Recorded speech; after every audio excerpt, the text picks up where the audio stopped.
early childhood development. Each week we talk about a different stage of children development and what children need. And now, here comes your host.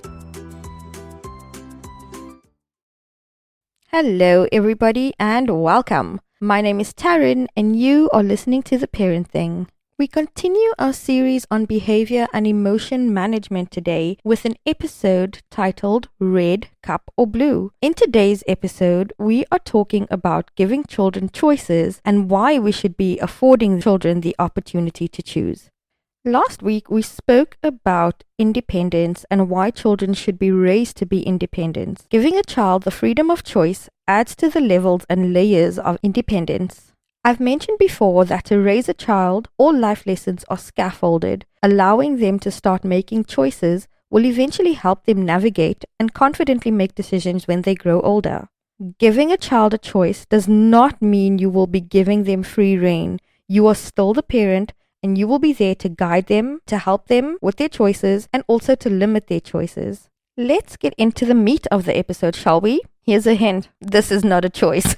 You're here now, so come along for the ride. Here's some of the reasons why we give children choices. Firstly, everybody likes to have choices. Children are no different, especially when they hit the 2 to 3 year old age bracket. They are starting to get to know themselves, and so they want to have a choice. They want to be able to choose what they can eat. They want to be able to choose what they can wear. They want to be able to choose little things in their lives that make them feel like they have a sense of autonomy. So giving choices gives a child a sense of autonomy. And we spoke about this in my episode last week with the importance of independence, how a child needs to have a sense of control, a sense of autonomy over their lives, because that is a basic human desire. As I said earlier, giving a child the ability to choose gives them the opportunity to get to know themselves. It gives them the opportunity to discover what they like and what they don't like. If you give a child the opportunity to choose what color cup they want to drink out of, for example, first of all, it gives them a sense of autonomy, which is so important. I cannot stress that enough. But secondly, they get to have a look at the cups and decide which color they like better in that moment, or just this is my favorite color and this is the cup that I would like to drink out of. And it affects nothing because whatever it is you'll be giving them to drink will still taste the same, but they do still have that sense of, wow, I could make a choice. Giving a child a choice helps the child develop a habit of thinking, of weighing options, of trying something different. They also learn to respond rather than react, which helps them not act impulsively. Ripple effect of them learning to react rather than respond helps to reduce temper tantrums because they have a sense of empowerment. Let's use the example of getting dressed in the morning and you present a child with what they will wear today. There could be a reaction. There could be a meltdown. I don't want to wear this. But if you give them a choice, would you like to wear this or this? They get to think about it. They get to look at the two options and weigh which one will suit them better for that day, for the mood that they're in. Not that they realize that that's what they're thinking, but they do have this development of thinking, weighing their options, looking to see what they have, and then responding to the question that you just asked them, as opposed to reacting to the clothes that they don't want to wear because they are being dictated to. This helps them to reduce tantrums because they have the sense of empowerment. When you give a child a choice, the effect that it has on their confidence and their self-esteem is astronomical.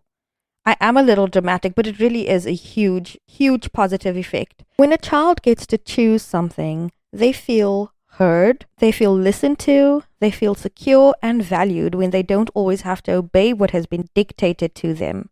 Choices give children the opportunity to express their creativity. For example, during our art classes when we're doing crafts and the fun stuff, if we are coloring in, for example, and there's a picture of an elephant, I do not expect all children to color their elephants in gray. They have a choice. They have autonomy.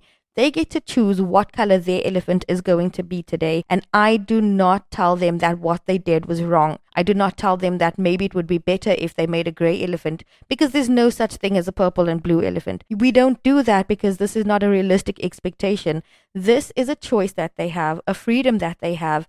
And the end product is something that they love. That's their creativity. And it's something that they are proud of. Giving a child a choice builds confidence in that child. It sends a message that their thoughts and opinions are valued and that it matters. When a good choice is made by a child, the child feels proud of themselves, which also is a confidence builder. But when a child makes a choice that doesn't work out, the lesson in that is it's okay to make mistakes. It can be learned from if a parent uses it as a teaching opportunity and not an opportunity to blame or shame or criticize or say, I told you so. So we have to tread very carefully that when they do make a mistake, we allow room for that mistake and we teach them how to do it better next time and not criticize them or belittle them and make them feel less than. Giving choices to a child teaches children a sense of responsibility. Let's take choosing shoes, for example. If it's a very rainy day out there, you can present your child with 2 shoe options and tell them, it's really rainy outside today. Which pair of shoes do you think will be best for you so that your feet don't get wet? And they then have the responsibility of making the right choice to ensure that their feet don't get wet. It teaches them so much, and just like in my independence episode, it just gives them the sense of pride and also the ability to solve problems. I was raised by a generation of parents who believe that children should be seen and not heard. And I believe the complete and total opposite. I do believe that children should be seen and heard, and giving a child a choice gives a child a voice. It gives them the opportunity to be seen. It gives them the opportunity to be heard. Giving a child choices invites them to learn to cooperate. It invites them to learn that maybe if I choose this today, or if I don't get a choice today and I wait a little bit, I can choose something later. There is a life lesson in giving a child a choice.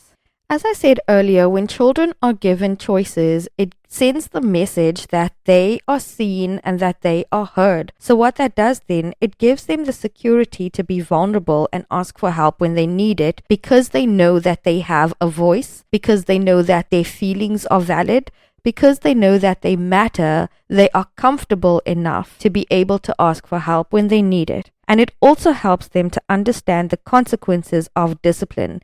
I'll give you an example of what I mean that they learn to understand the consequence of discipline. I have a little girl in my class that does not like to be told what to do. So I give her choices. Amy, we have to pack our toys up now. You can choose to pack your toys up and keep them, or you can choose to allow me to pack your toys for them, but then it becomes my toys. What do you choose? And more often than not, she chooses to pack up her toys. So she feels like she's in control, when in fact she's doing exactly what needs to be done, but it doesn't come across as it's been dictated to her. But she also understands that the consequence of her not doing what is needed is that I get her toys and she no longer has toys for the day. Now that we've discovered some of the benefits of affording a child a choice, let's get into the when do we start giving choices and the how we give choices to children. A child should not feel overwhelmed by choices.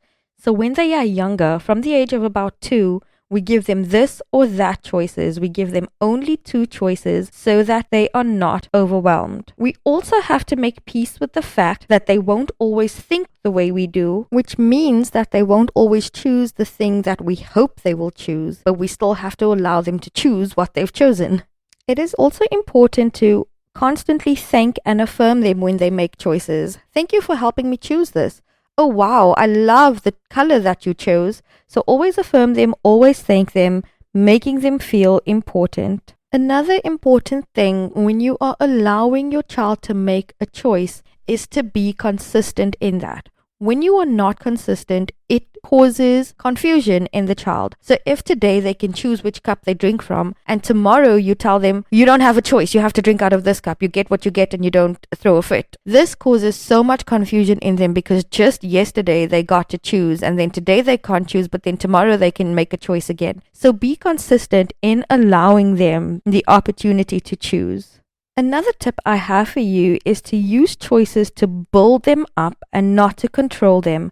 Allow them opportunities for true free reign as well, so that they can absolutely choose what they want to do. For example, in free playtime, you don't have to give them choices of what they want to play with. If it's free playtime, let them choose, give them true free reign. When you do give them this true free reign for their free play and they do have the free choice, make sure that it is within safety boundaries so that they don't end up getting hurt or making a choice that could affect them negatively on a serious level. As I mentioned earlier, for most things, 2 choices is enough. They can choose this or that.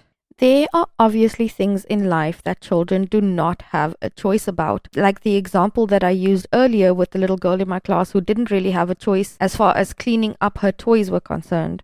So when there are non-negotiables that need to be done, you can give choices like, what would you like to do first? Would you like to first have a snack and then clean your room? Or first clean your room and then have a snack? Would you like to do it now? Or would you like to do it in 5 minutes? Okay, I'm going to come back in 5 minutes and then you have to do it. Do we have a deal?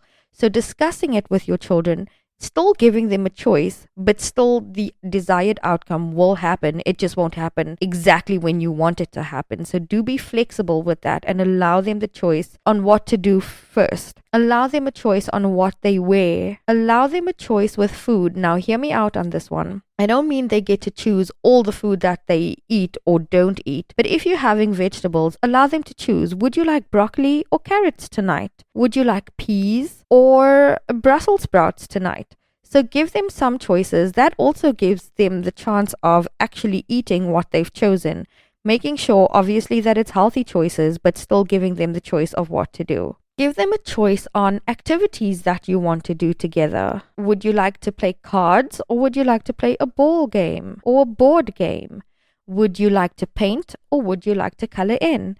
Give them choices on activities that you want to do together. As they get older and they start thinking a little more, you can ask them, what activity would you like us to do together today? Instead of giving a this or that, you can actually ask them what they want to do and they get to think of all the options that they have because they have the capacity to do so. When it's story time and you're going to read to them, you can allow them the opportunity to choose the book that they would like for you to read to them. You can also give them choices of incentives for helping or doing something for you. So you can thank them by saying, oh, thank you so much for helping me clean the kitchen today. Would you like to have an ice cream treat or would you like to have a candy treat for me to say thank you? So that they know that helping and doing good stuff, they also have a choice of reward. I also want to talk about some of the don't do's when you are affording your children the opportunity to choose. The first thing, and I think it's one of the most important ones, is to not give choices you are not okay with. So only give options that you are okay with. For example, clothing options. Choose outfits that you are okay with. So whether they choose this or that, you are okay with it. So that alleviates frustration on your part as well. Choices are important for children, yes. But don't allow children to make choices that won't benefit them. They don't know what is good for them when they are younger. That is your job as a parent. So they cannot choose all the nice things and only the nice things. You have to put boundaries in place because you are the parent. I spoke to a mother the other day who showed me pictures of her son's teeth, and they were quite rotten and he probably is going to need them surgically removed. I asked if he's not brushing his teeth or what is he eating, and she said that he refuses to drink anything but juice. What she did was allow him to make choices that doesn't benefit him. There were no boundaries in place and he now has to suffer the consequence because it was not good for him. So when you're giving your children choices, only allow choices, like I said, that are okay with you, but that will benefit them. So you can have water or you can have milk. Juice is not an option, and if he chooses none of them, that's okay. When he is thirsty, he will come back and he will choose the water or he will choose the milk that is good for him. Another don't is to punish, criticize, belittle, shame, or blame them for a choice gone wrong. Your job as a parent is to guide them. Your job as a parent is to show them right from wrong. So when they make a choice that doesn't work out, talk to them about that choice. Ask them what they think they can do better next time, and then guide them next time. Remind them next time, let's try something different. So don't make them feel even worse for something where they are learning and it's a human mistake and there was human error. Try not to get impatient. Allow sufficient time, as I said in my episode last week. Make provision for time to give them the chance to do what they need to do, especially when there is a time constraint. So give them forewarning as well if you are running out of time and you need to do something for them that they're supposed to be doing.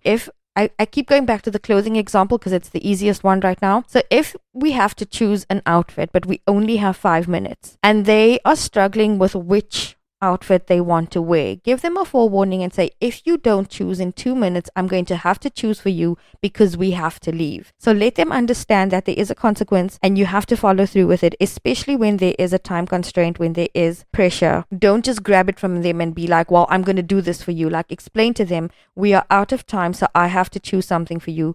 But give them a forewarning. Let them know that time is running out. Let them know that if they don't choose, you will have to do it for them. And lastly, and I said this last week as well, try not to do for a child what they can do for themselves. They need this independence. They need the motor skill development. They need the autonomy and the control over their lives. It helps them and it helps you. This brings us to the end of our red cup or blue conversation about choices. I hope that you've learned something this week. I hope that you will be giving your little ones the opportunity to make some choices. And I cannot wait to see you next week when we talk about the importance of a routine. Have a good week and I will see you next week. Bye! Thank you for tuning into the Parenting. We hope you enjoyed today's episode. If you have any questions, feedback, or content suggestions, please email us at Taryn@theparenting.com. Please remember to subscribe, like, share, and give my aunt a 5-star rating.